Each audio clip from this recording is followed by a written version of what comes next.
نحمده ونستعينه ونستغفره ونعوذ بالله من شرور أنفسنا ومن سيئات أعمالنا من يهده الله فلا مضل له ومن يضلل فلا هادي له وأشهد أن لا إله إلا الله وحده لا شريك له وأشهد أن محمدا عبده ورسوله أما بعد أعوذ بالله من الشيطان الرجيم بسم الله الرحمن الرحيم. آج مجھے آپ سے جس موضوع پہ بات کرنی ہے وہ ہے مسئلہ فلسطین اور ہماری ذمہ داریاں. یہ لفظ ہماری بڑی وسعت رکھتا ہے، معنی رکھتا ہے. ہماری اس کی ذمہ داریاں کیا ہم سب کی انفرادی ذمہ داری، کیا ہمارے تحریک اسلامی کی ذمہ داری، کیا پاکستانیوں کی ذمہ داری، کیا مسلمانوں کی ذمہ داری، یا ساری انسانیت کی ذمہ داری؟ تو حقیقت میں یہ سب ہی کی ذمہ داری ہے، بحیثیت مسلمان کے بھی اور بحیثیت انسان کے بھی. کشمیر کا مسئلہ، فلسطین کا مسئلہ کوئی نیا مسئلہ نہیں، یہ ایک قدیم تاریخ کا نتیجہ ہے. مسلمانوں اور یہودیوں کی کشمکش کوئی نئی بات نہیں. اس کو سمجھنے کے لیے ضروری ہے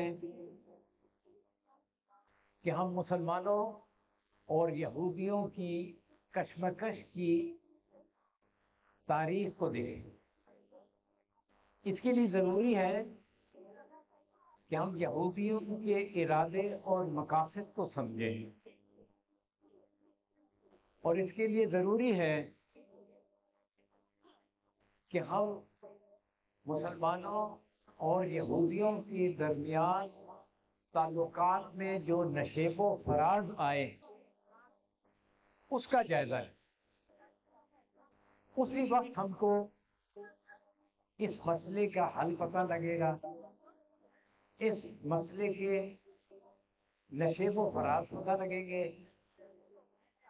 اور اس مسئلے کے ڈائمینشن پتہ لگیں گے. کشمیر کا مسئلہ ہمارے لیے دو ہے. معاف کیجیے، بار بار کشمیر آتا ہے. فلسطین کا مسئلہ ہمارے لیے دو وجوہات کی وجہ سے اہمیت رکھتا ہے.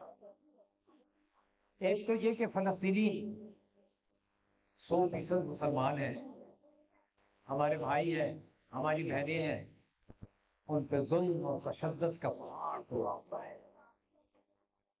مسلمان ہونے کے ناطے ہمارا فرض ہے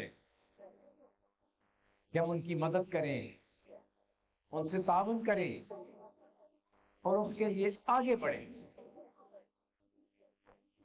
آگے بڑھنے کی بات کرتا ہوں تو میرا مطلب ہوتا ہے کہ جو آپ کا اسٹیٹس پریزنٹ ہے، جو جمود ہے، جو زندگی آپ گزار رہے ہیں، جس سے باہر نہیں آتے، اس سے باہر آ کے آگے بڑھ کے ان کی مدد کریں. تو ایک اس کی اہمیت یہ ہے. دوسری اس کی اہمیت یہ ہے کہ یہ فلسطین کی سرزمین انبیاء کی زمین ہے. مسلمانوں کا قبلہ اول ہے، انبیاء کا قبلہ اول ہے، اور اس کا تحفظ، اس کا دفاع تمام مسلمانوں کی ایسے ہی ذمہ داری ہے جیسے حرمین شریفین کی ذمہ داری.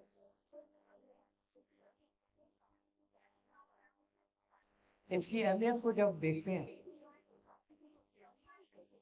تو قرآن کریم میں اس کا ذکر آتا ہے. ایک خاص انداز سے قرآن کریم میں اس کا ذکر کیا گیا کہ الذی بارکنا حولہ، الذی بارکنا حولہ، ہم نے اس کے ماحول کو بابرکت بنایا، برکتوں والا بنایا۔ سورہ اسراء کی آیت نمبر 4 ہے، رسول خدا صلی اللہ علیہ وآلہ وسلم کا معراج پہ جانے کا واقعہ ہے، اور اس سے ریلیٹڈ یہ بات ہے کہ ہم نے اس زمین کو بابرکت بنایا۔ تو یہ برکتوں والی زمین، یہ رحمتوں والی زمین، یہ نعمتوں والی زمین ہے، اس پہ اللہ کا انعام ہوا۔ پھر رسول خدا صلی اللہ علیہ وآلہ وسلم یہاں سے آسمان پہ تشریف لے گئے، اسی آیت پہ آگے بتایا یہ لو میری لے جو نہیں رہو من آیات اللہ،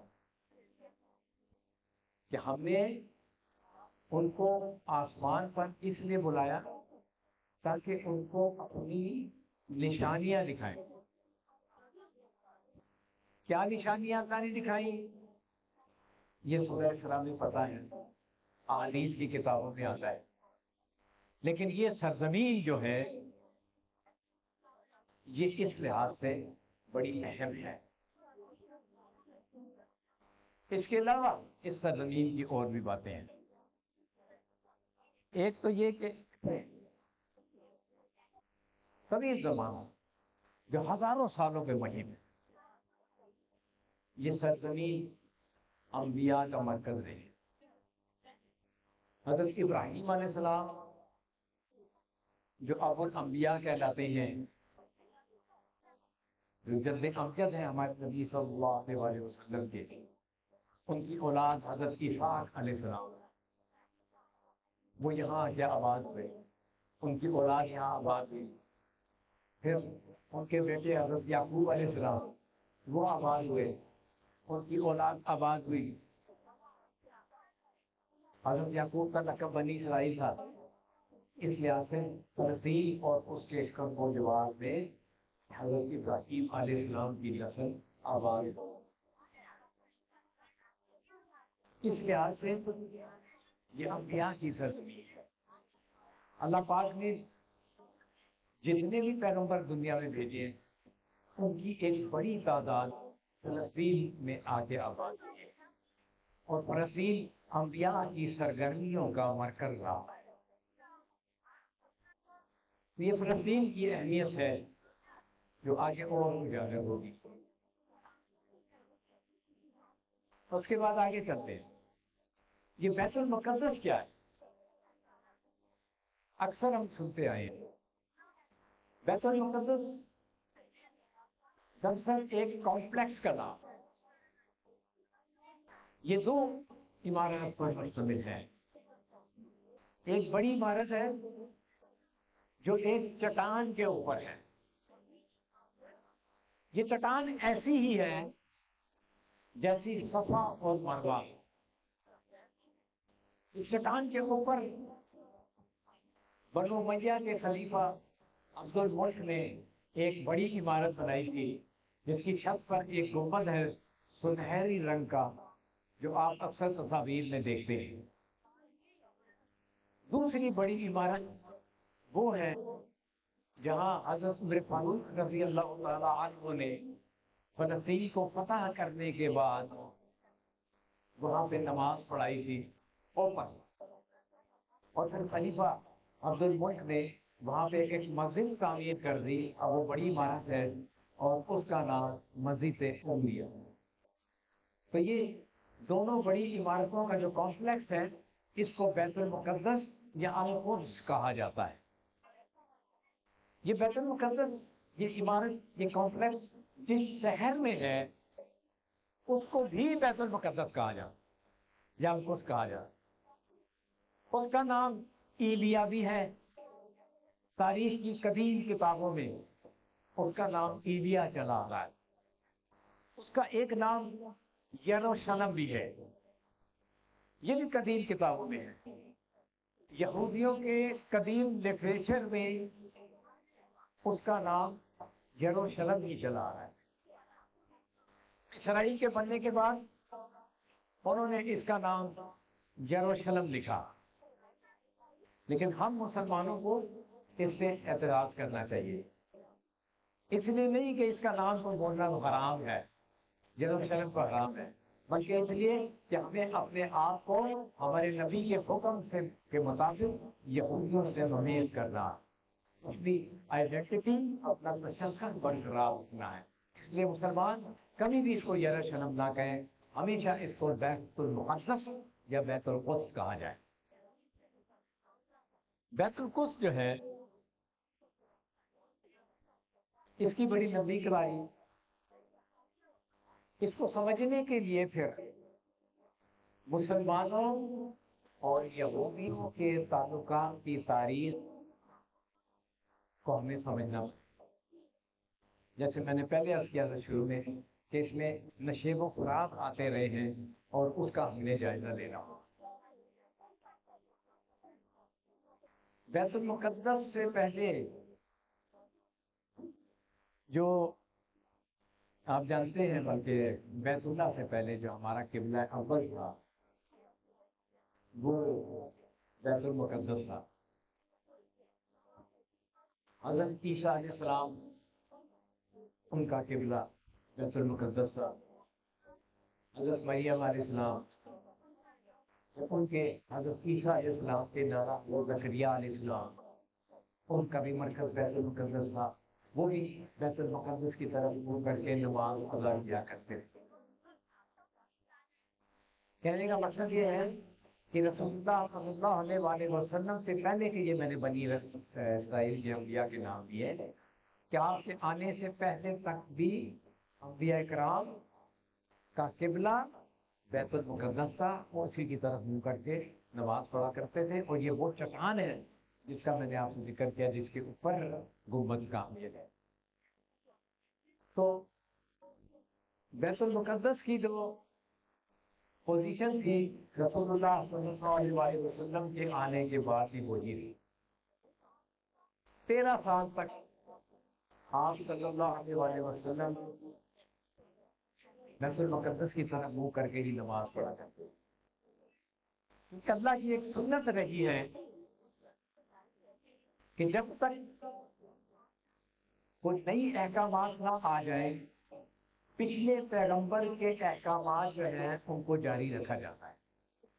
کیونکہ پچھلے پیغمبروں سے قبلہ اول بیت المقدس ہی تھا، اس وجہ سے اللہ کے رسول صلی اللہ علیہ وسلم اور صحابہ کرام بیت المقدس کی طرف منہ کر کے نماز پڑھتے تھے۔ گرچہ اس زمانے میں نماز کی فرضیت نہیں آئی تھی، لیکن صحابہ کرام ابھی اپنے نبی کی تقلید میں جو نوافل ادا کرتے تھے وہ اسی کی طرف منہ کر کے نماز ادا کرتے تھے۔ لیکن اللہ کے رسول اور صحابہ کرام کو اس نئے دین کے مزاج کا پتہ تھا، ان کو پتہ تھا کہ یہ قبلہ جو ہے وہ ایک وقت چینج ہوئے گا، بیت اللہ کی مرکزیت بحال ہوگی۔ اس لیے رسول اللہ صلی اللہ علیہ وسلم اس طریقے سے نماز پڑھا کرتے تھے کہ کعبۃ اللہ کی طرف بھی آپ کا رخ ہو جائے اور بیت المقدس کی طرف بھی آپ کا۔ جو لوگ مشرق وسطیٰ کے نقشے سے واقف ہیں ان کو پتہ ہے کہ بیت المقدس کے شمال مغرب میں کعبۃ اللہ ہے۔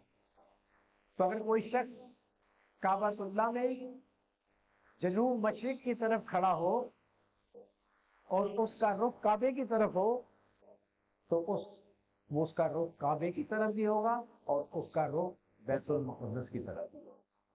تو تینوں ایک لائن میں آ جاتے ہیں، نماز پڑھنے والا کعبہ اور آگے بیت اللہ۔ تو رسول اللہ صلی اللہ علیہ وسلم اس طریقے سے نماز پڑھا کرتے تھے کہ آپ کا رخ قبلۃ اللہ کی طرف بھی ہوتا تھا، بیت اللہ کی طرف بھی ہوتا تھا اور کعبہ بیت المقدس کی طرف بھی ہوتا تھا۔ جب اللہ کے رسول صلی اللہ علیہ وسلم مدینہ تشریف لائے اس وقت بھی تقریباً 1-1.5 سال تک اس طرح نماز پڑھتے، لیکن وہاں پہ ایک علاقہ مل گیا، معاشرہ قائم ہو گیا، دین کے قوانین آنے شروع ہو گئے۔ اب اللہ کے رسول صلی اللہ علیہ وسلم اس بات کے شدت سے منتظر تھے کہ اب وقت آ گیا ہے کہ کعبۃ اللہ کو قبلہ قرار دیا جائے۔ تو ہر نماز سے پہلے آپ صلی اللہ علیہ وسلم آسمان کی طرف دیکھا کرتے تھے کہ شاید جبریل امین اکاؤنٹ لے کر آ جائے۔ قرآن کریم میں بھی آپ نے دیکھا ہے کہ اللہ پاک نے فرمایا کہ قد نری تقلب وجہک فی السماء، کہ ہم آپ کا بار بار آسمان کی طرف اٹھنا دیکھ رہے ہیں۔ اور پھر اگلی آیت میں کہا کہ چلو ہم آپ کا رخ اس طرف پھیر دیتے ہیں جہاں آپ پسند کرتے ہیں، اور اس طریقے سے کعبہ جو ہے قبلۃ اللہ جو ہے وہ بیت المقدس سے تبدیل ہو کر اور دوسری طرف آئے۔ دوسری اہم بات، اگر آپ قرآن کریم میں جیسے ہی آپ قرآن کریم کو کھولتے ہیں، سورہ بقرہ کا آغاز ہوتا ہے اور 3-4 رکوع آپ آگے لے کے جاتے ہیں، تو وہیں سے آپ کو یا بنی اسرائیل اذکروا نعمتی التي انعمت علیکم وانی فضلتکم علی العالمین سے شروع ہو جاتا ہے۔ تو یہ جو سلسلہ پھر سورہ بقرہ سے شروع ہوتا ہے، بیچ میں تھوڑے تھوڑے وقفے سے یہ مسلسل چلتا رہتا ہے، اور پھر یہ سورہ بقرہ کے آخر تک چلتا ہے۔ آخر کیا وجہ ہے؟ اس کی وجہ جب دیکھتے ہیں تو اللہ جل شانہ نے ان آیات میں ہمیں یہودیوں کے متعلق بتایا، ان کی کمزوریوں کے متعلق بتایا، ان کے جرائم کے متعلق بتایا، ان کے اوپر اللہ پاک نے جو انعامات کیے اس کے متعلق بتایا، ان کے استغفار کے متعلق بتایا، اس وجہ سے کہ مسلمان اب یہودیوں کے ساتھ ایک بہت بڑا معاملہ کرنے والے، مسلمانوں کا انکاؤنٹر ہونے والا تھا یہودیوں کے ساتھ، اور اللہ پاک یہ چاہتے ہیں کہ مسلمان اس معاملے کو صحیح طرح کر سکیں، وہ اپنے مد مقابل کو پہچانے، اس کو دیکھیں، کیونکہ ہمارا اس سے واسطہ رہے گا۔ ہم بھول گئے، وہ نہ بھولیں، وہ نہیں بھولیں، ہم سمجھ ہی نہیں آئی، ہم قرآن کو رٹا لگانا شروع ہو گئے کہ یہ کیوں اتنا زیادہ ذکر ہو رہا ہے۔ وہ ہماری ایک ایک شہر سے بات ہے۔ قرآن نے کہا کہ آپ کو ایسا پہچانتے ہیں جیسے اپنے بچوں کو، اور ہمیں بھی ان کی پہچان بتائی۔ تو 1400 سال سے ہمارا ان کا واسطہ چل رہا ہے، اور آئندہ کب تک چلے گا اس کا کچھ پتہ نہیں، لیکن میرا خیال ہے کہ عیسیٰ ثانی کی آمد کے بعد، عیسیٰ علیہ السلام کی آمد ثانی کے بعد، اس وقت تک یہ یہودیوں کے ساتھ ہمارا معاملہ چلتا رہے گا۔ اس لیے مسلمانوں کے لیے لازمی ہے کہ سورہ بقرہ، سورہ نساء، سورہ اسراء اس کا بغور مطالعہ غور سے دیکھیں، یہودیوں کو سمجھیں، اپنے دشمن کو جانیں، اللہ آپ کو کچھ بتانا چاہ رہا ہے۔ اس کو بھولنے کے بعد ہی آج ہم انسانیت پہ پہنچے۔ ہر جگہ موجود ہے، یہ ہر مقام پہ موجود ہے، آپ کے ملک کو بھی اس نے گھیرا ہوا ہے۔ ان کو سمجھیں، ان کے طریقہ کار کو سمجھیں۔ معافی ذرا آگے چلتے ہیں اور یہودیوں کی ایک مختصر تاریخ پہ غور کرتے ہیں۔ یہودی حضرت موسیٰ علیہ السلام انتہائی کٹھن کی حالت، ظلم و تشدد کا پہاڑ توڑا ہوا تھا فرعون اور اس کے رہنمائی، بہت بری حالت ہے۔ آپ جانتے ہیں حضرت موسیٰ علیہ السلام ان کو لے گیا ہے، ایک پروسس سے گزرے، فلسطین میں لے گئے، فلسطین میں وہاں سے ان کا عروج شروع ہوا۔ حضرت موسیٰ علیہ السلام کے بھانجے حضرت یشوع بن نون علیہ السلام، انہوں نے یہودیوں کو اور ترقی دی، اور ترقی دی۔ اللہ پاک نے ان کو انعامات سے نوازا، ان کو سرزمین دی، بڑی سے بڑی زمین دی۔ ان کو حضرت سلیمان علیہ السلام اور حضرت داؤد علیہ السلام جیسے پیغمبروں سے نوازا۔ وہ پیغمبر ہونے کے ساتھ ساتھ بادشاہ بھی تھے، انہوں نے ان کی سرزمین کو وسعت دیا. آج تک کسی زمین کو اتنی وسعت نہیں ملی، آج تک کسی زمین پہ اتنی برکات نازل نہیں ہوئی، آج تک کسی قوم کو اللہ پاک کے اتنے معجزے نہیں ملے جو ان ظالموں کو ملے، ان احسان فراموشوں کو ملے. لیکن آپ حیران ہوں گے، یہ حضرت سلیمان کو پیغمبر مانتا ہی نہیں، یہ حضرت داؤد کو پیغمبر مانتا ہی نہیں. آپ ان کے لٹریچر میں دیکھیں، Solomon the king, David the king, call the king, king کہتے ہیں، بادشاہ کہتے ہیں. یہ ان کی ایمان کی کیفیت. بادشاہ کی کیا حیثیت ہے پیغمبر کے آگے؟ اور پھر اس حساب سے ہم کیا کہتے ہیں؟ آمن الرسول بما انزل الیہ من ربہ والمؤمنون کل آمن باللہ وملائکتہ وکتبہ ورسلہ لا نفرق بین احد من رسلہ. یہ ایمان کا لازمی حصہ ہے، کیونکہ ایک چین ہے، ایک ہی دین ہے، اس چین کا ایک تار بھی ٹوٹے گا چین ختم ہو جائے گی. آپ کو تمام انبیاء پر ایمان لانا لازمی ہے. تو یہ ان کے ایمان کا حصہ ہے، اور بڑے فخر سے کہتے ہیں، اس سے ان کی دنیا داری کا پتہ لگتا ہے. اپنی دنیاوی ہیرو کے طور پر حضرت سلیمان کو اور حضرت داؤد علیہ السلام کو یہ ظالم پیش کرتے ہیں. تو یہ ان کا. اس کے بعد پھر انہوں نے ظلم پہ ظلم کیے، اللہ کی نافرمانیاں کی، اور اللہ کی نافرمانیاں کرتے کرتے کس حد تک چلے گئے کہ نبیوں کا، پیغمبروں کا، جو کہ دنیا کا معصوم ترین انسان ہوتا ہے،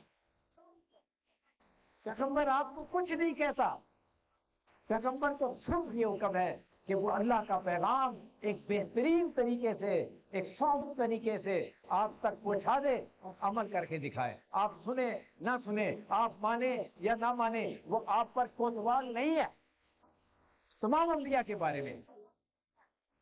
لیکن یہ ظالم، انہوں نے ان معصوموں کو قتل کیا. تو کئی پیغمبروں کو تو آرے کے ذریعے سے بیچ میں سے چیر کے دو ٹکڑے کر دیے، کسی کو سولی پہ چڑھا دیا، کسی کو سولی پہ چلانے کا دعویٰ کر دیا. ظلم و تشدد. اور یہ بات ایسی نہیں ہے کہ ان کو پتہ نہیں. اللہ پاک میں قرآن مجید میں بتایا کہ میں نے ان کو دو مقامات پر، دو جگہ پہ جن کو بتایا تھا کہ یہ زمین میں دو فساد کریں گے. لا تفسدن فی الارض مرتين. دو دفعہ تم زمین پہ فساد، دو دفعہ تم زمین پہ سرکشی کرو. وہ بادشاہ ہے، سرکشی کی شدید سزا دیتا ہے، اس کی سزا بھی مختلف ہوتی ہے. ڈرو اس کی سزا. جب پہلی دفعہ ان ظالموں نے سرکشی کی، اللہ پاک نے ایک ظالم بادشاہ ایران کا تھا بخت نصر، اس کو ان کے اوپر گزرا. اس نے ایکل سلطانی کو مسمار کر دیا، توریت کو ضائع کر دیا. مزے کی بات یہ ہے، اتنی بڑی قوم کے پاس ایک توریت، ان کے یہاں کوئی توریت کو یاد کرنے کا رواج بھی نہیں تھا. الحمدللہ اس ملک میں بے شمار قاری حافظ موجود ہیں، ایک حافظ بنی اسرائیل میں نہیں. اس پہ نظر نے توریت کا صفایا کیا، توریت کا دنیا سے صفایا ہو گیا. ان کو مار مار کے ان کا نام و نشان فلسطین سے مٹا دیا. نکل گئے فلسطین سے، کل وہ جماعت میں جا کے جمع ہو گئے. پوری حالت ذلیل و رسوا، بغیر کسی. کئی سو سال ایسے گزرے، صدیوں کی سزا ہو.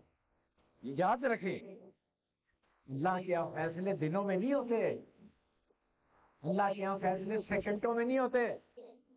اگر اس طرح فیصلے ہوتے تو دنیا کا نظام کب ختم کر دیتا. آپ آج سوچتے ہیں کہ اسرائیل جو ہے وہ بڑا ڈومیننٹ ہے، بڑا مسلط ہے. اللہ نے تو قرآن میں وعدہ کیا ہوا ہے، تو اللہ کے فیصلے ایسے نہیں ہوتے. آگے آپ کو میں بتاؤں اس کا کیا حال ہونے والا ہے، جلد ہونے والا ہے. اللہ کا معنی غلط نہیں ہوتا، لا تبدیل لکلمات اللہ، ایمان اور یقین رکھنے کی بات. تو ان کو پھر اللہ پاک نے سزا وقت نظر، پھر کچھ عرصے کے بعد اللہ نے پھر اس کو معاف، یہ انعامات پھر ان کو معاف ہے. حضرت عزیر علیہ السلام کو بھیجا، بڑے جلیل القدر پیغمبر، انہوں نے اپنی معجزاتی یادداشت سے توریت کو ری رائٹ کیا، دوبارہ لکھایا، ان کے دین کو زندہ کیا ہے. یقیناً اسلام تھا اس وقت.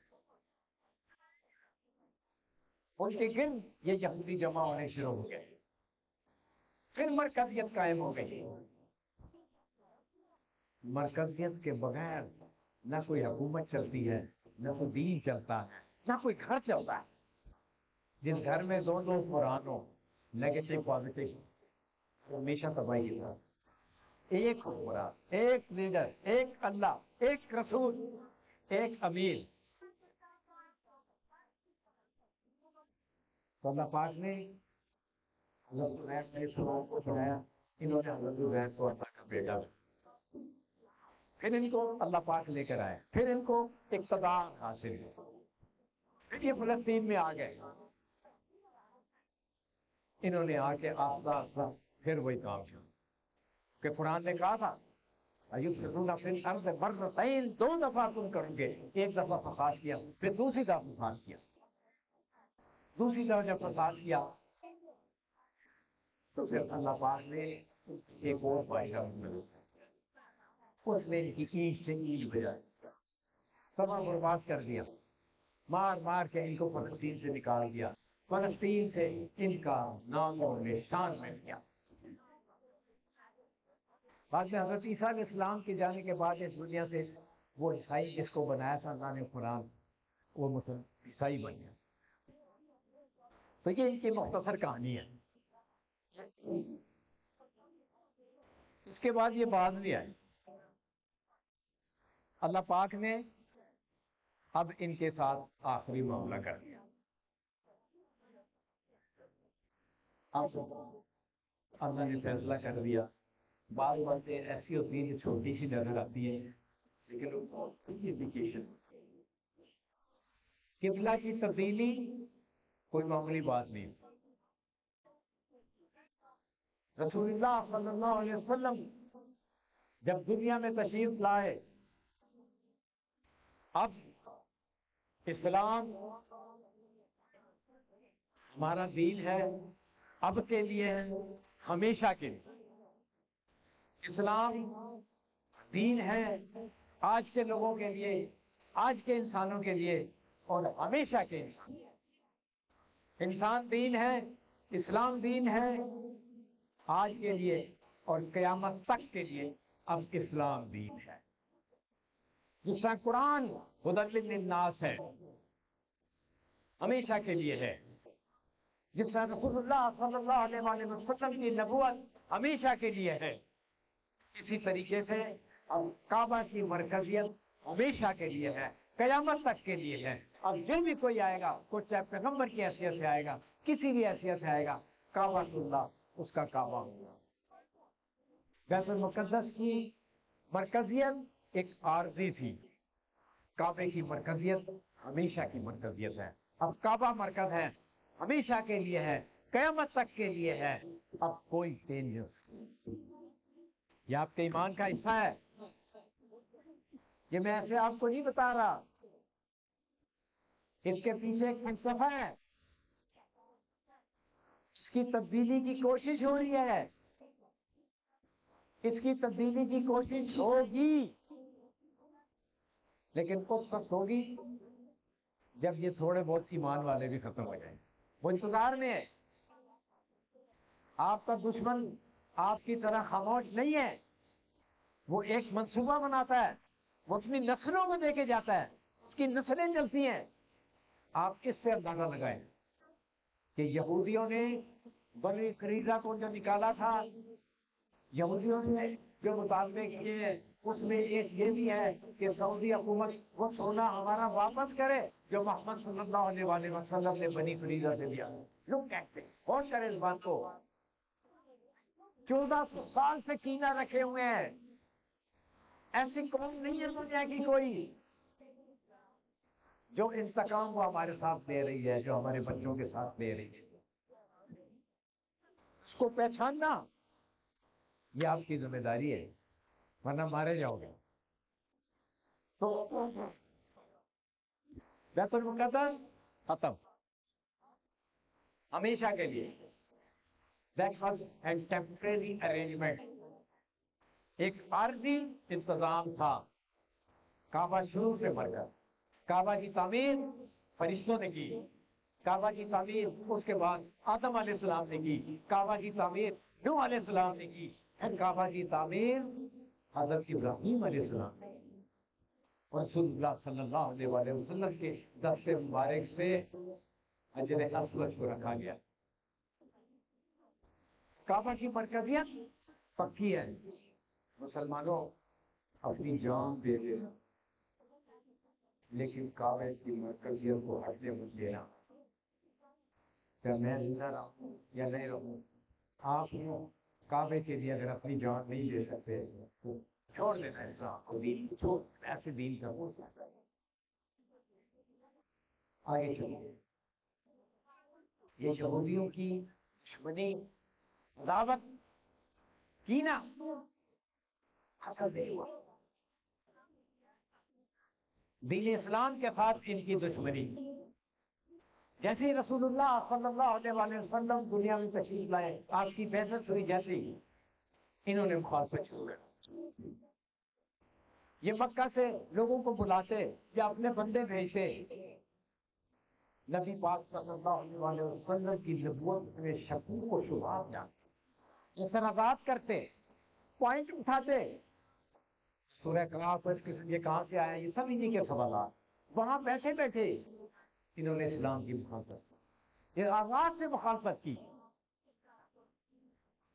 جب رسول اللہ صلی اللہ علیہ وآلہ وسلم مکہ سے تشریف لے گئے، مدینہ سے تشریف لے گئے، انہوں نے وہاں بھی مخالفت کی. اللہ کے رسول نے چاہا ان کے ساتھ پیار محبت کے ساتھ تو دین اسلام کی دعوت دی جو ایک جنرل صحیح طریقہ ہے. بہت شدہ نہ بھی ہاں بھی انہوں نے جڑیں کاٹنی شروع کر. انہوں نے کچھ لوگوں کو منافقانہ طور پر مسلمان بنایا. اللہ کے رسول صلی اللہ علیہ وآلہ وسلم نے جب یہ دیکھا کہ اسلام زیادہ قبول کرنے میں راضی نہیں ہے تو پھر کوشش کی کہ ان کے ساتھ ایک معاہدہ کیا جائے. اس معاہدے میں تمام کی تمام شرائط، ان کے حقوق، ان کے فرائض، ان کے ساتھ معاملات سارے کے سارے لکھے گئے. مورخین اس بات کے گواہ ہے کہ یہ دنیا کا پہلا معاہدہ ہے، یہ دنیا کی پہلی دستاویز ہے. اس بات کے سارے معاہدہ ہے مدینہ بھی سکھایا. لیکن انہوں نے اس کو بھی توڑا. بنو کینہ نے توڑا، بنو نزیر نے توڑا. بنو نزیر نے رسول اللہ صلی اللہ علیہ وآلہ وسلم کو زہر دینے کی کوشش کی. بنو قریظہ نے مدینے کے اندر سے مسلمانوں پہ وار کرنے کی کوشش. تو ان ظالموں نے ان معاہدے کو توڑا.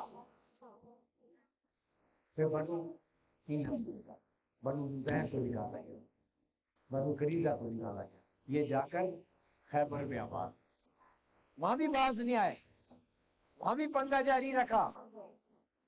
پھر وہاں پہ بھی جنگ ہوئی. آپ جانتے ہیں جب سے یہ دشمنی لے کے پھر رہے ہیں.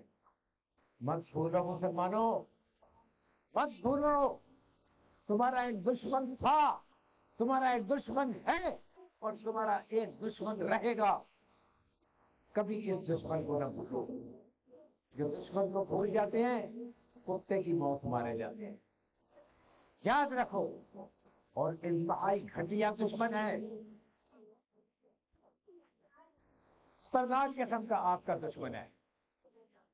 اس کی دشمنی اسی وجہ سے قرآن نے دی، سازش پہ سازش۔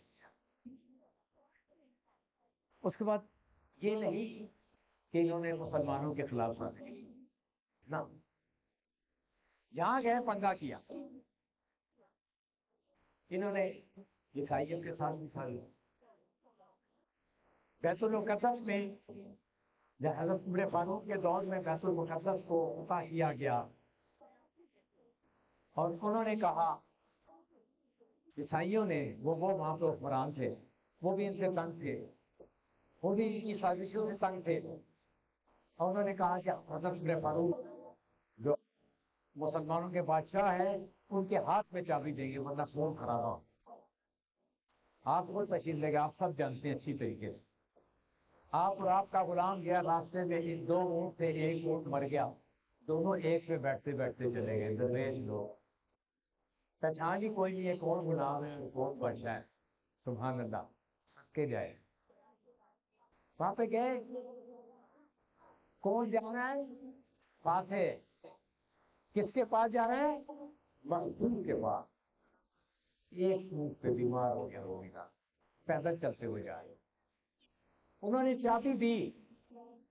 بڑی اہم بات یہ بتانے لگا ہوں، this is one of the most important point of مائی۔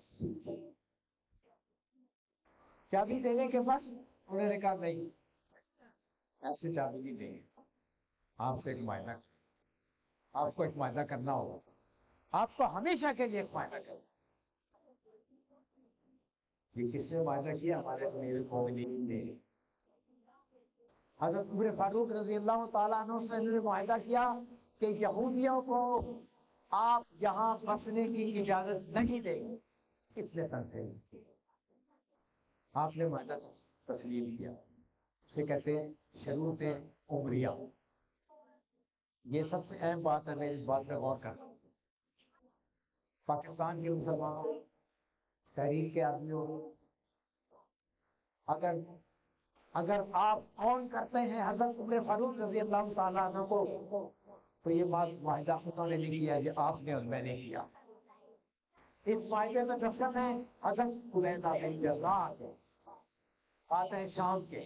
اس معاہدے میں دستخط ہیں حضرت خالد بن ولید سیف اللہ فاتح عراق کے۔ اس معاہدے میں دستخط ہیں حضرت معاذ بن جبل کے۔ کون سے لوگ ہیں؟ یہ معمولی لوگ ہیں؟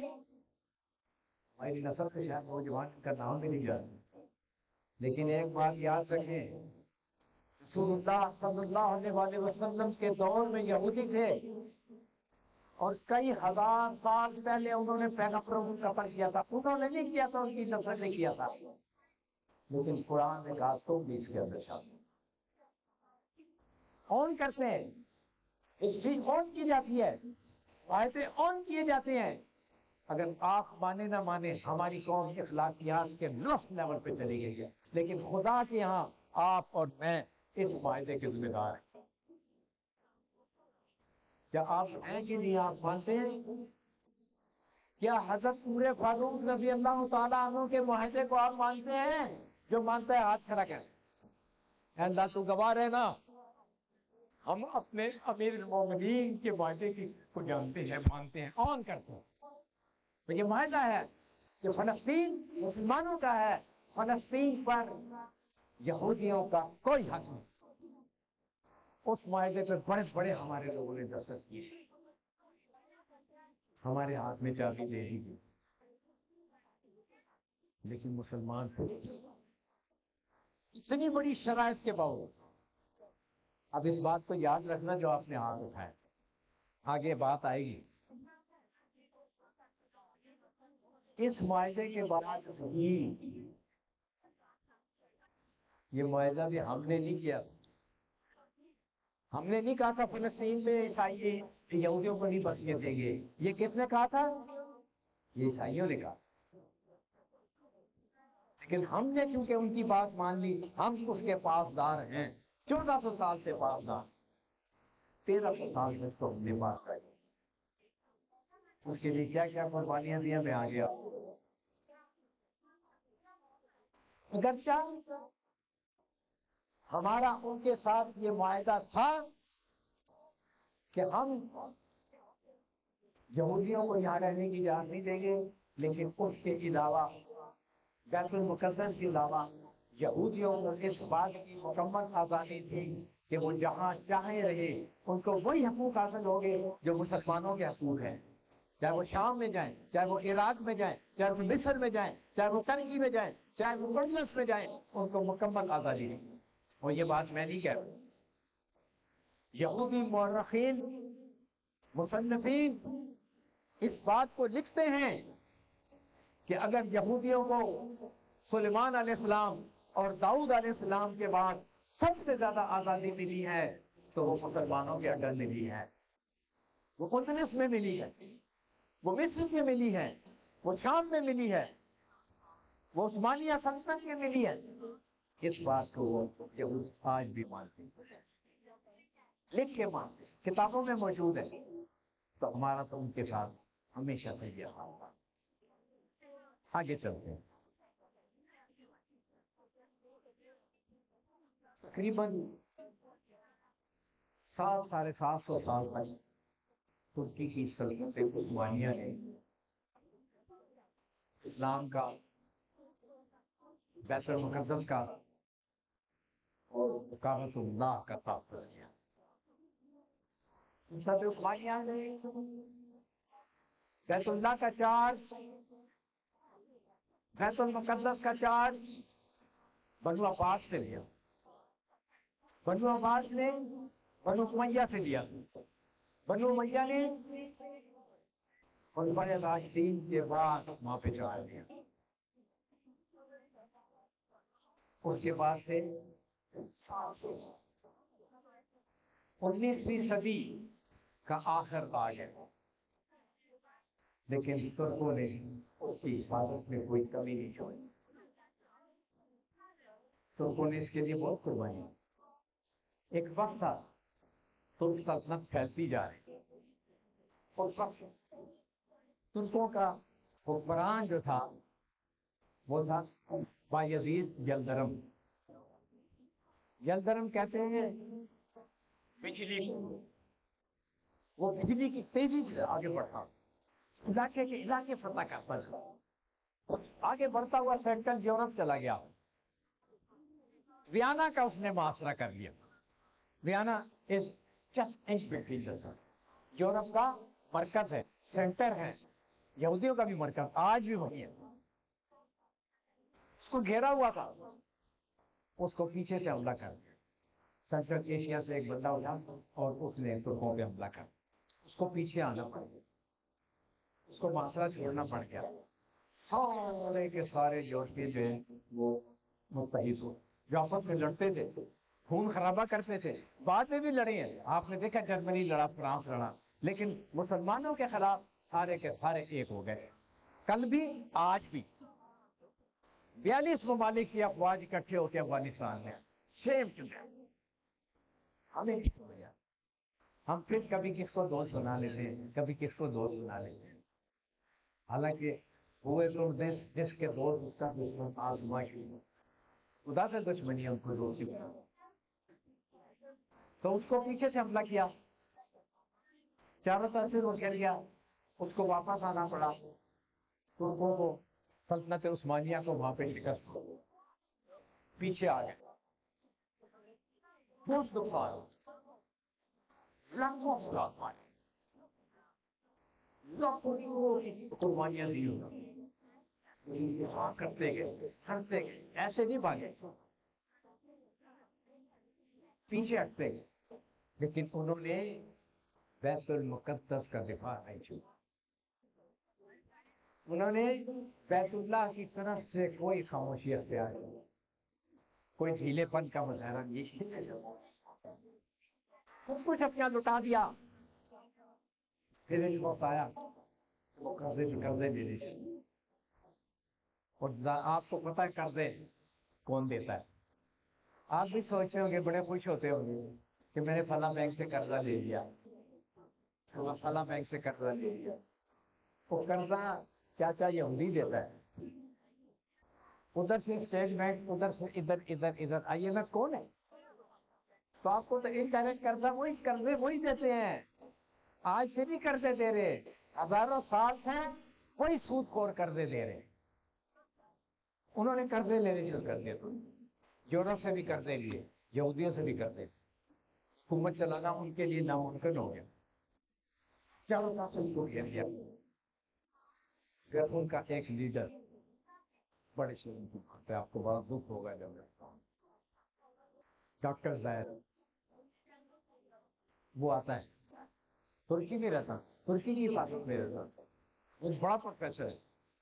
اس نے ایک بہت بڑی ضعیف قسم کی کتاب لکھی ہے، دنیا میں بڑی مشہور وہ کتاب جوڈیزم کی. وہ ایک وقت لے کر آیا. اس وقت ترکی کا بادشاہ سلطان حمید اس کو آفر کی کہ ہم آپ کو تمام کے تمام قرضے آپ کے ادا کر دیں گے. یہ باتیں آج بھی چلتی ہیں، کہ نہیں آپ کو نہیں لگتی، اکثر آپ سے آتی. ہمارا اپنی پروگرام ختم کر دو، ہم آپ کو قرضے معاف کر دیں گے.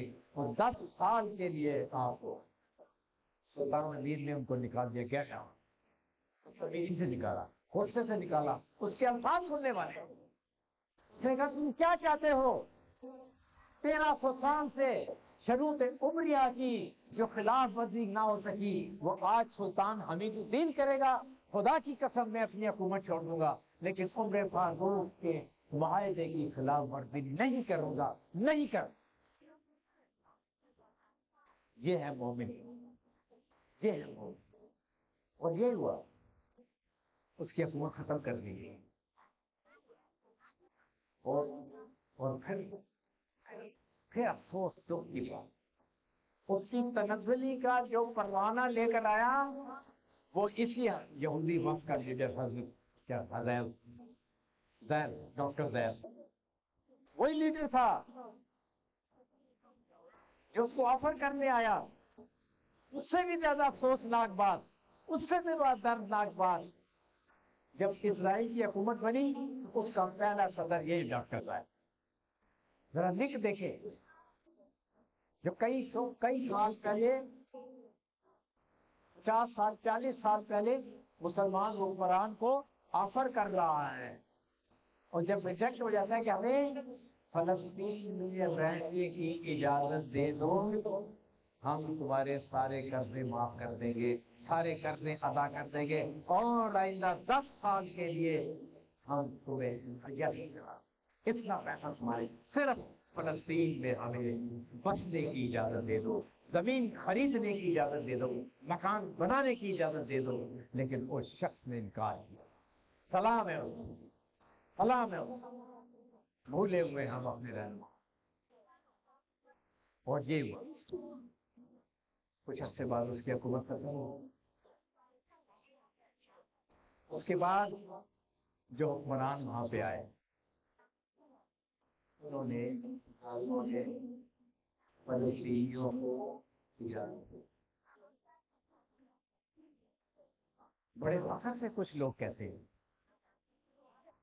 آج لوگ تو آپ کوئی گئے، میں ڈاکٹر تفیل صاحب وغیرہ کا زمانہ تھا، سب سے بڑی ٹکر ہی ہماری اشتراکیوں سے ہوتی ہے. اور وہ بڑے فخر سے ہمیں تانے دیا کرتے تھے کہ جس طرح ترکی میں مولویوں کو اٹھا کے جہاز میں سمندر میں پھینک دیا، ایسے تمہیں بھی پھینک دیا جائے. یہ وہی شخص، یہ وہی لوگ، ان کے پیچھے وہی ہیں. ان کی اس لیے میں نے آپ کو شروع میں کہا کہ مسئلہ فلسطین کو سمجھنے کے لیے اس مسلم یہودی تاریخ، دشمنی اور اس کے نشے و فراق کو سمجھنا چاہیے. انہوں نے دشمنی نہیں چھوڑی. تو اس طریقے سے فلسطین میں جو نئی حکومت آئی سلطان حمید کے بعد، اس نے فلسطینیوں کو وہاں بسنے کی اجازت دی، زمین خریدنے کی اجازت. فلسطینی وہاں گئے، یہ یہودی وہاں گئے. مسلمانوں نے ریزسٹ کیا، مسلمانوں نے انکار کیا. وہ یہودیوں کے، عیسائیوں کے پاس 6 گنا زیادہ قیمت لگا، 6 گنا زیادہ قیمت. آج ہم دیکھتے ہیں ایک علاقے میں کوئی آتا ہے، چلتی اچھی بھلی دکان ہے، ایسا پیسہ پھینکتا ہے ایسی لالچ آتی ہے. ہاں بھائی دکان کتنے کی ہے؟ 30 لاکھ کی. بولتا ہے اچھا 5 کلو روپے دے. اگر اس کی عقل تھوڑی سی بھی وہاں پہ کام کر دیا، بولے گا نہیں تو گھر جائے گا تو جوتے پڑیں گے. بیوقوف آدمی ساری زندگی بیوقوف ہی رہا. بیگم کہہ گئی پھر تو بڑی اچھی گل. تو وہ چھ چھ ٹائم کی مسلمان کے انکار پہ. تو 1908 سے لے کر 1918 تک یہودی زمین خریدتے تھے، لیکن پھر بھی at any instant at any time کسی بھی وقت 6% سے زیادہ ان کی آبادی فلسطین میں نہیں ہو سکتی. 6% سے زیادہ. جب 6% آزادی ہو گئی انہوں نے کیا کہا؟ انہوں نے کہا بھائی جس طریقے سے ہر بسنے والوں کا ایک وطن ہوتا ہے. بات کیا ہو رہی تھی؟ بسنے نہیں دینا.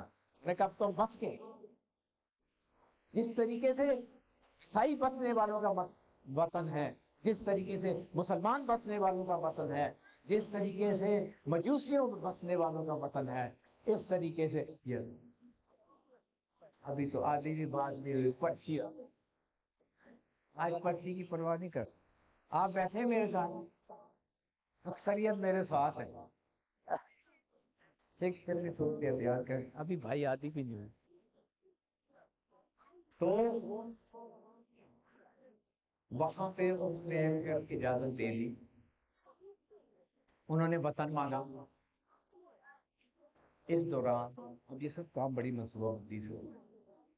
پہلی جنگ عظیم چلی. یہ چھڑی بنیادی طور پر برطانیہ فرانس ورسز جرمنی. بعد میں اس میں امریکہ روس بھی خوب. اس کی مدد ترکی جرمنی کے ساتھ ہو گیا. کیوں ہو گیا، کیا ہو گیا، اس کی کوئی وجہ نہیں سمجھ. مرن جنگ ختم ہو گئی. ترکی ہار گیا، جرمنی ہار گیا، وہ جیت گئے. انہوں نے پھر اپنے جو علاقے لیے اس کے حصے آپریشن فلسطین کا بیڑا گرک کر دیا. اس کے دو حصے کر دیے. لبنان ایک حصہ علیحدہ کر دیا، ایک سوریا کے علاقہ علیحدہ کر دیا. عراق کے ساتھ سے اردن کو علیحدہ کر دیا. شام کے ٹکڑے ٹکڑے کر دیے. اس طریقے سے ایک چھوٹی سی علاقے میں انہوں نے اسرائیل کو بہت چھوٹا علاقہ، بہت خوش ہو گئے. اسرائیل بن گیا. اس طریقے سے اس کا وجود ابھی آیا ہے. سے بھی آیا 1799 میں سوئٹزرلینڈ کے شہر میں انٹرنیشنل یوتھ کانفرنس، اس میں یہ فیصلہ کیا گیا کہ ایک گریٹر اسرائیل بنایا جائے. یہ اس کا پہلا حصہ ضرور ہے. اور سے سنیں میری بات، یہ ان کی پلاننگ میں ہے. یہ نقشہ آج اسرائیل پارلیمنٹ میں موجود ہے. یہ واضح ہے، یہ کھلا ہوا ہے، یہ خفیہ نہیں ہے. اور اس کے اندر جو گریٹر فلسطین ہے اس کے اندر سننے کو پورا عراق، لبنان، اردن، مصر کا سراب سینا کا نیچے کا علاقہ اور سعودی عرب کا مدینہ مکہ، یہ ڈکلیئرڈ ہے. تک وہ اپنے منصوبے میں کامیاب ہوتے چلے آئے ہیں. ان کا سٹائل بڑا مختلف ہے. میں جس قوم کی اس قوم کی حالت دیکھ رہا ہوں، اگر وہ خدا نہ خواستہ مدینے میں چڑھ گئے کوئی بھی نہیں اٹھے گا. کیوں؟ انہوں نے وہاں جاتے ہی کہہ دینا جناب اہل تشریح کے لیے جنت البقیع کھلی، کرو ماتم. وہ کہیں گے چل دے لے انہیں کو تو وہی اچھا سا. انہیں کہہ دینا ہاں بھائی بریلویوں کے لیے کھلا، تیری خیر ہوئے پیرے داریا روزے دی جالی چوم لے آندے. وہ چوم کے جالی لے جیسا یہ پہنچ جائیں گے وہاں پہ. میں حقیقت بتا رہا ہوں آپ کو. اور یہ لوگ کہیں گے، میں تو اس وقت نہیں ہوں گا لیکن میری بات یاد، یہ میری بات آج یاد رکھنا. یہ لوگ کہیں گے کہ ان سعودیوں وہابیوں سے تو یہ اچھے ہیں جس نے ہمیں جنت البقیع میں اماں فاطمہ کے روزے کی اجازت دے دی، ان وہابیوں سے تو یہ یہودی اچھے ہیں جنہوں نے ہمیں روزہ چومنے کی اجازت دے دی۔ یہ پگلے بجائیں گے، کوئی کھڑا نہیں، کوئی کھڑا نہیں، اگر آج نہیں تو کل نہیں۔ یہ ہے گریٹر اسرائیل، یہ ہے ان کے پیچھے بالکل تیاری مکمل کیا۔ اس کے بعد آہستہ آہستہ آہستہ انہوں نے ایک پروپیگنڈے کے لیے ماحول بنا، ڈپریشن کریٹ، ریئلٹی اس کو سمجھائے گی، یہ تو حقیقت ہے اسرائیل۔ کیا کہتے ہیں ہم یہاں تک لیں گے، مسلمانوں کا موقف کیا ہے؟ مسلمانوں کا موقف آپ کا بھی موقف ہونا چاہیے۔ مسلمانوں کا موقف یہ ہے کہ فلسطین مسلمانوں کا ہے، اسرائیل کا دعویٰ جھوٹا ہے۔ مسلمانوں کا موقف یہ ہے کہ حضرت عمر فاروق رضی اللہ تعالیٰ عنہ کے معاہدے کے تحت، جس پہ سیف اللہ کے دفتر ہیں، جس کے اوپر بعد بن جبل کے دستخط ہیں، ہم وہاں پہ فلسطین میں یہودیوں کو بسنے کی اجازت نہیں دے سکتے۔ یہودی مسلمانوں کا ہے۔ کچھ لوگوں نے ایک اور ڈرامہ بھی کیا، کچھ لوگوں نے کہا کہ ہاں بھائی ہم مان لیں گے اگر فلسطینی اسرائیل کو تسلیم کر لیں تو ہم بھی تسلیم کر لیں گے۔ نہیں، فلسطین فلسطینیوں کا باپ کا نہیں ہے، فلسطین مسلمانوں کا ہے، حضرت عمر فاروق کا ہے، معاذ بن جبل کا ہے، عبیدہ بن جراح کا ہے، آپ کا ہے، ہمارا ہے۔ فلسطین خالی اس کے مالک نہیں ہے۔ ہم کسی بھی قیمت پر فلسطین میں ان شیطانوں کو بسنے کی اجازت نہیں دے سکتے۔ رہیں، جب تک رہیں گے جب تک ہمارے خون پہ چڑھ کے رہیں، ہم اپنے خون سے فلسطین کی سرزمین کو سینچتے رہیں گے، ہم بھی پنگا کرتے رہیں گے، تم بھی لاؤ، تم تلواریں لاؤ، ہم سیدھے آگے گئے۔ اس ڈپریشن نے مسلمان حکمرانوں کو ڈال دیا۔ یاسر عرفات جیسا آدمی، اس نے کہا، ایک کانفرنس میں تھا، آئی واز آلسو دیئر، انہوں نے کہا کہ نہیں اب کچھ نہیں ہو سکتا، بڑی طاقت بن گئی ہے، روس طاقت ہو گیا، امریکہ ہو گیا، یہ ہو گیا، اب کچھ نہیں ہو سکتا۔ یاسر عرفات نے شکست خوردہ، ایمان سے دور، اس شکست کے عالم میں پھر امریکہ نے ان کو بلا لیا، جیسا اس کے چاچے بابے بن جاتے، جو بھی ڈوبتا ہے وہ ادھر ہی سہارا لینے کے لیے جاتا ہے، کوئی ٹرمپ کے پاس جاتا ہے تو کوئی ٹروڈو کے پاس جاتا ہے تو کوئی نکسن کے پاس جاتا ہے، اس کے پاس چلے، انہوں نے بلا لیا انور سادات کو اور اسرائیلی وزیر اعظم کیمپ ڈیوڈ پہ بلایا، 78 میں مصر نے تسلیم کر اسرائیل، وہاں سے یہ فیصلہ ہوا اس کا کام کر دیا ہے، اس کا جھگڑا ہی ہوا گیا۔ اوسلو میں ناروے میں کانفرنس ہوا، یاسر عرفات اپنے ساتھیوں کے ساتھ لگاتار 78 اور 91 میں جا کے پریکٹیکلی کھلا کہ یار یہ تو 20 سال سے بات چیت چل رہی ہے، کیا مقصد تھا؟ فلسطین کی تحریک کو آہستہ آہستہ ختم کر دیا۔ اوسلو معاہدہ ہو گیا۔ اوسلو معاہدہ کیا تھا؟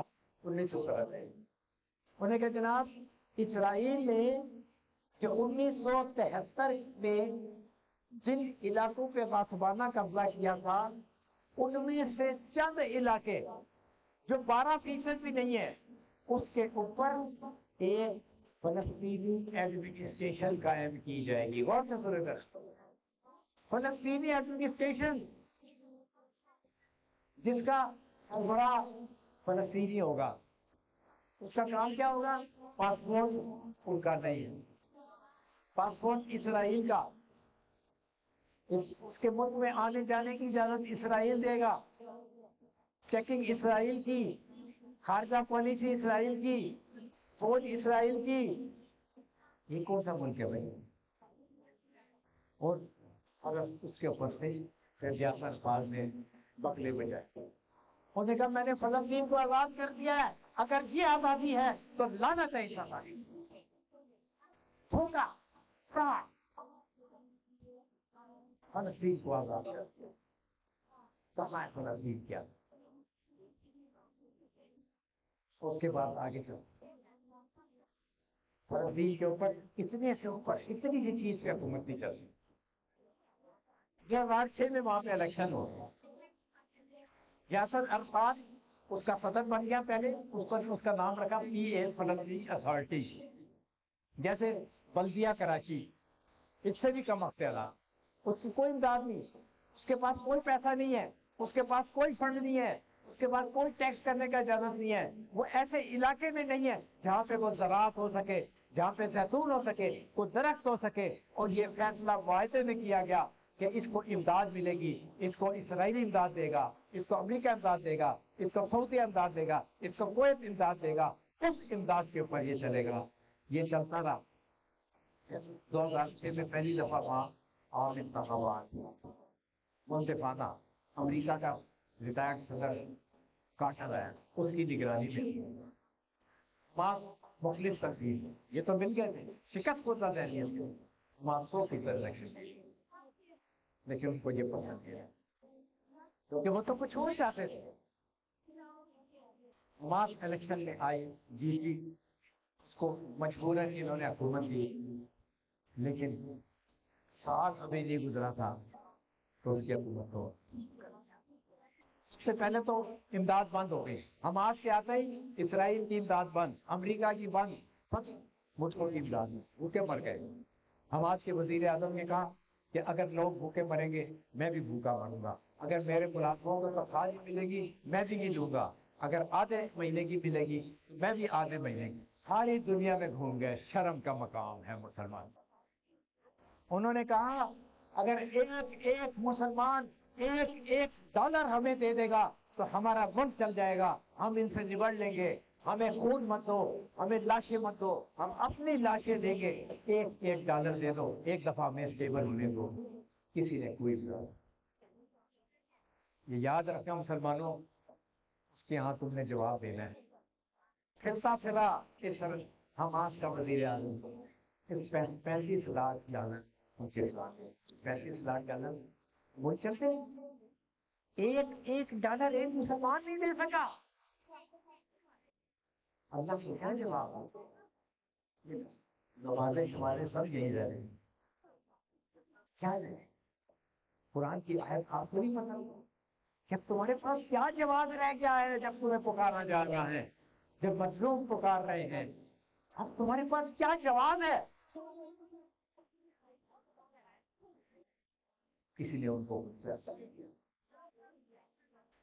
کیا اگر وہ حکومت چھوڑتے ہیں تو یاسر عرفات 2004 میں مر گیا ابول باس اس کی جگہ پہ محمود عباس ہے محمود عباس بہائی ہے بہائی عرب میں ایسے ہی ہیں جیسے قادیانی پاکستان میں انگریزوں نے قادیانی یہاں بنائے تھے بہائی وہاں پہ بنائے وہ قبول ہے اسرائیل کو دیکھیں تانے بانے کہاں ملتے ہیں اس بہائی کو وزیر اعظم بنایا اب وہ صدر ہے اس نے حماس کی حکومت ختم کر دی آپ بیٹھ گیا فیاض نامی ایک شخص کو بٹھایا 2013 تک اس نے حکومت چلائی پھر اس نے بھی استعفیٰ دے دیا پھر اس نے ایک اور شخص رامی حماد اللہ نام کو وزیر اعظم بنایا وہ پڑھا لکھا آیا تھا لنکن یونیورسٹی کا تھا اس نے حماس کے ساتھ مل کے حکومت بنائی جب یہ اس کے ساتھ ملا 2000 اس کو بھی ختم کر پھر شیطان پہ ایک وزیر اعظم آیا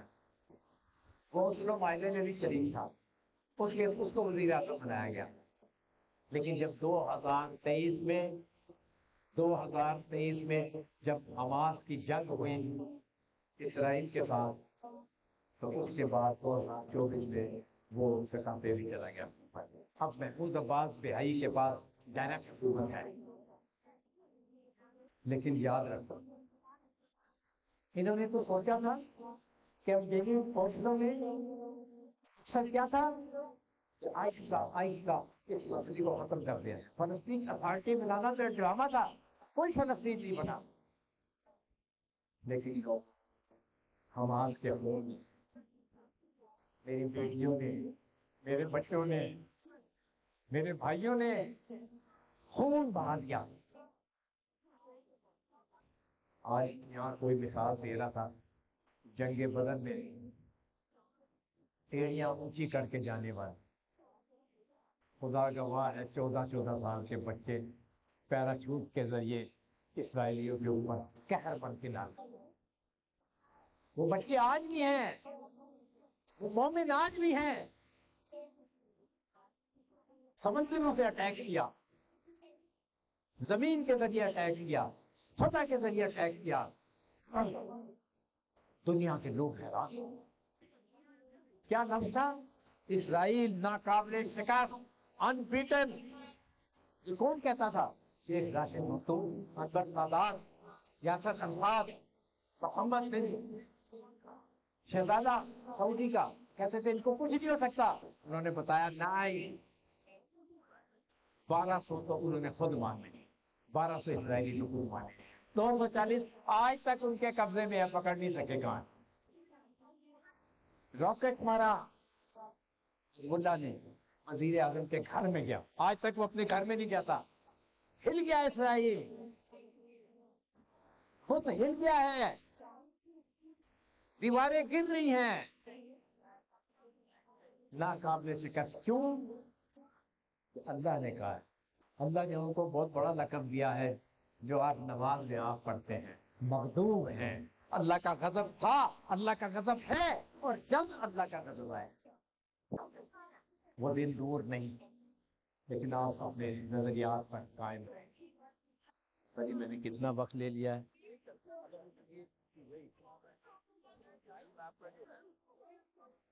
تو میں اس کو مجبوراً ختم کرتا ہوں. اس کے بعد ابھی بہت کچھ تھا، لیکن چلے اگلی دفعہ پھر باقی آپ کو بتائیں گے. کوئی غلطی ہو جائے، کچھ ہو تو خامی ہے، معاف کریں. السلام علیکم.